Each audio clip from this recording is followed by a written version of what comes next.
Amaonekani atariri upenyu ndokubatsirana ka tichiamurana tichiraramawo zvakanaka handitika ndaiti ndauya tibatsirane panyaya yemunhikwi kune mai vanoita munhikwi ayo ngatibatsiranei right zvaunoita manje iwoka unotora gavi remudzi wemuroro handitika wobva wasanganisa nenzungu wobva wakanda muromo wobva watsenga zvako aiwa munhikwi disappear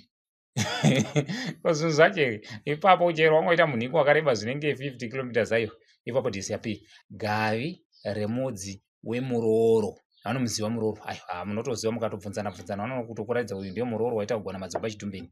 watora mudzi wayo handitika please musauraya miti kana musingazivi munobvunza kune vanoziva matorerwo azvinoitwa handitika ema iri kutikurudzira tisauraya miti please ngatisapotei miti yedu handitika asi vanoda kupona torai gavi remudzi wemuroro handitika wobva waita sei wasanganisa nenzungu wokanda muromo zvinobatsira pamunhikwi please batsirikai pamunhikwi tinobva tati isusu stay creative please subscribe